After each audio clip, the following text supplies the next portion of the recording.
Hi guys! Welcome back to Shaving with Francis. Isa na namang shave para sa inyo. Nandito pa rin kami sa Duca Bay Resort dito sa may town of Medina dito sa Misamis Oriental. About 90 to 100 kilometers from Cagayan de Oro. So, second shave ko na to for this trip. Ganun pa rin guys, same shaving tools, pero ang magbabago lang is yung ating razor. And nandito siya ngayon to protect it sa travel. Binili ko lang to online, tong tin can na to, and pakita ko na sa inyo kung anong dinala natin isa pang razor. The last time yung ginamit ko was, anong razor yung ginamit ko? Yung Feather Professional from 1971, no? So labaha siya. This time it's a safety razor from Parker. It's the Parker Solo Edge. So basically, ang ginagamit na blade dito is half of a DE or double edge razor blade. Okay, so this is our razor for the shave. Ang blade natin is my favorite, Bic Chrome Platinum. Okay, yan. And then, guys, nahulog. Rinse ko lang. Okay. And then, for our shaving brush, 24mm Yachi Sagrada Familia with a synthetic tuxedo knot. Tapos, ang cream natin is the Crabtree and Evelyn West Indies Lime. Okay. And then aftershave is the Lucido by Mandom. And then moisturizer is another one from Lucido. Okay, so start na tayo guys.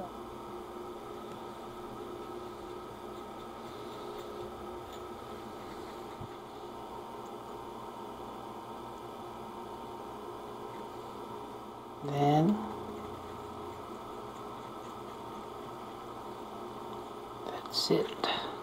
Okay, naka-install na yung ating Bic Chrome Platinum sa ating Parker Solo Edge. Basahin lang natin ang konting brush. Okay, so I have to remind myself pag gumagawa ng video na to take my time. Kasi yung tendency ko nagmamadali ako. Okay.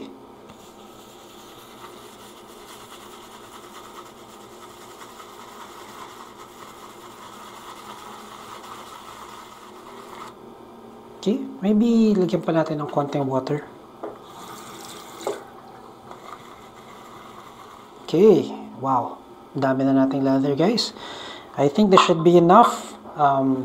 Pakita ko sa inyo. So makikita nyo guys, yung natural growth talaga ng facial hair ko is mustache, goatee, soul patch, tsaka dito sa jaw. Dito sa cheeks, konting-konti lang. Meron akong tinatawag nilang peach fuzz, yung parang medyo balahibo kung sa Filipino pa. So, sinishave ko na lang din yun. Tsaka also, kaya ako talaga sinishave na rin din yan, kahit konti lang yung hair. Kasi pag pinili ko lang yung spots, for sure may mamimiss ako. So, might as well shave the whole thing. Kahit na hindi naman siya ganun kadami. No? Pero yan, sa chin, medyo madami-dami. Okay, let's start.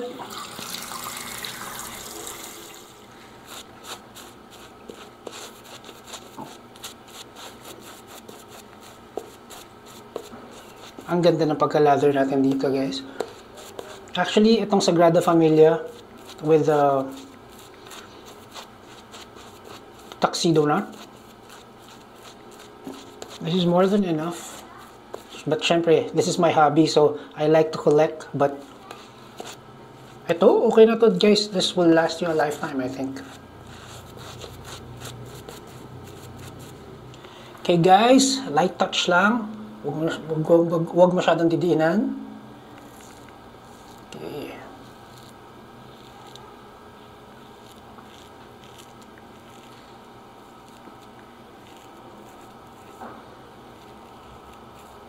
lately guys, this is my current favorite razor.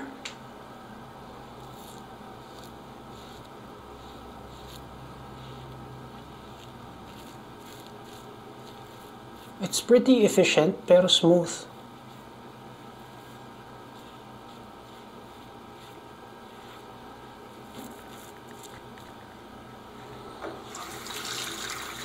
Yun lang, ang issue ko lang nakikita with mga single edge razors. Kailangan mo siyang balawan more often than the double edge. Kasi yung double edge, di ba? After this side, turn, use the other side, tapos rinse. Ito, isang side lang.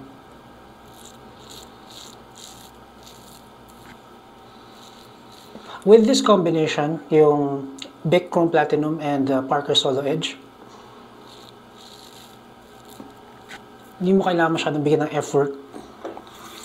Just let the razor glide through your skin. Because I believe brass yung handle nito, so medyo may weight siya.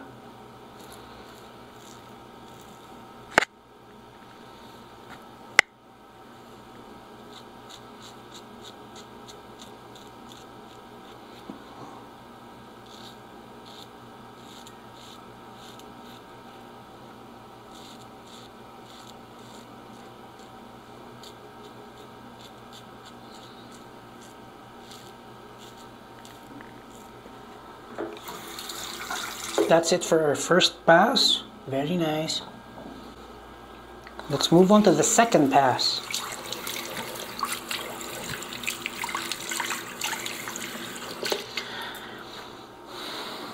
Actually, itong with the Crabtree and Evelyn, yung almond size na amount, medyo madami na siya for how much I'm shaving. Konti lang. Like I said kanina nga, hindi naman ako basarado.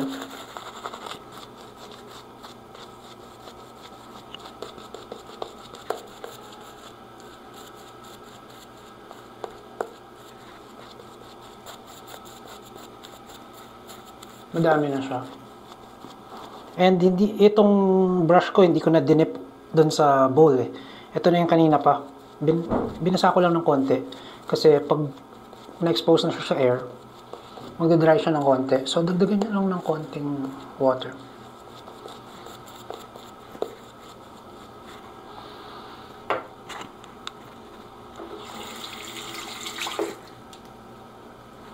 Okay, second pass. Against the grain. Unlike other shavers, kaya nilang with the grain, sideways, across the grain, tsaka against. Ako, I can only do 2 passes with the grain, tsaka against.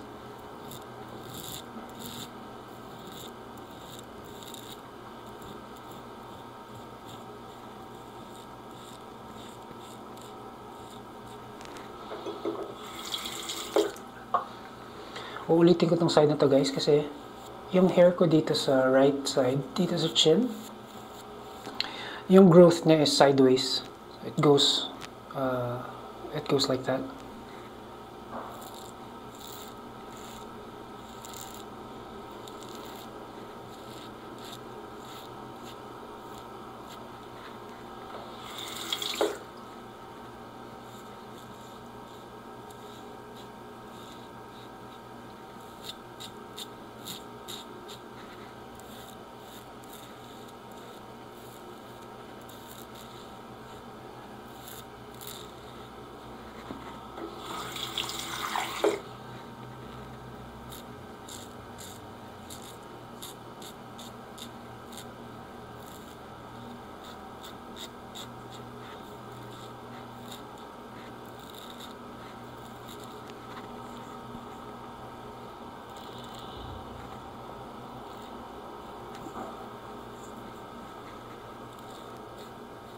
You have to be careful with this one. Huwag nyo, kung pwede, huwag nyo i-push talaga eh.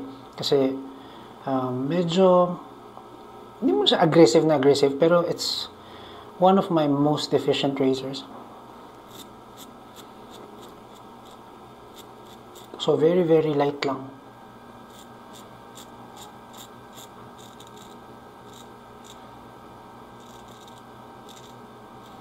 Again, that's just me. Maybe you have a different needs, or you have a different facial hair growth na mas kailangan medyo aggressive. I don't know.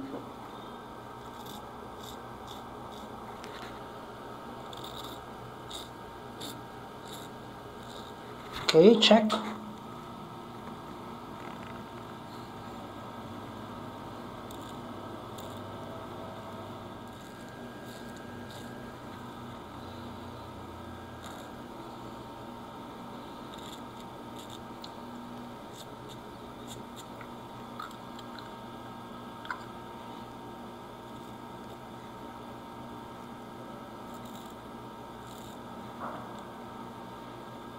Okay, I don't want to overdo it kasi may irritate na yung skin ko. But this is a very, very close shave. That is very close. Alright, that's it.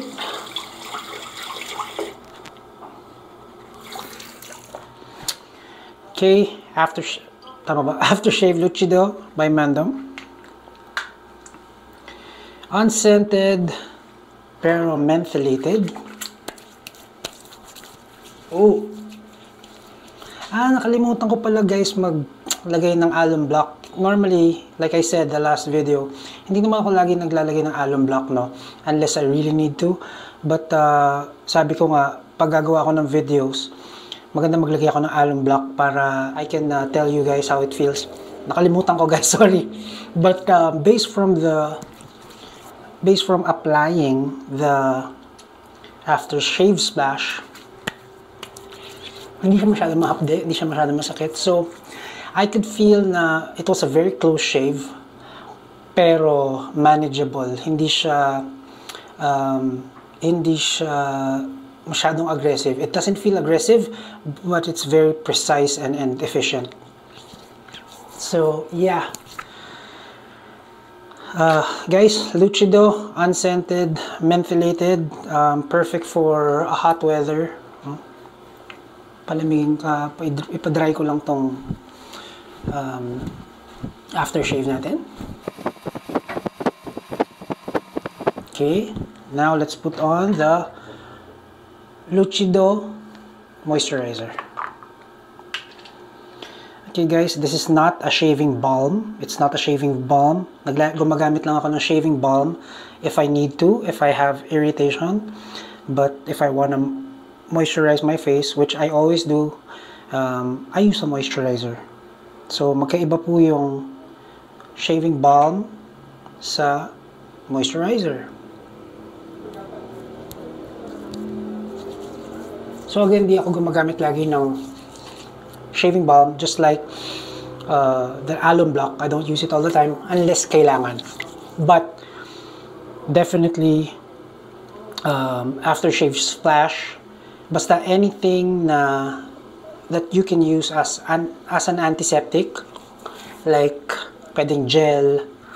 Hindi ko alam kung may balm type, pero basta the reason I'm using an aftershave is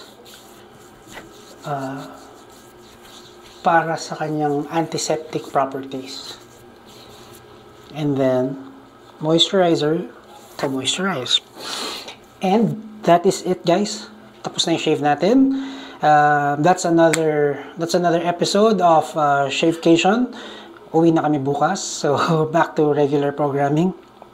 So thank you guys for joining me. So see you again next time. Goodbye.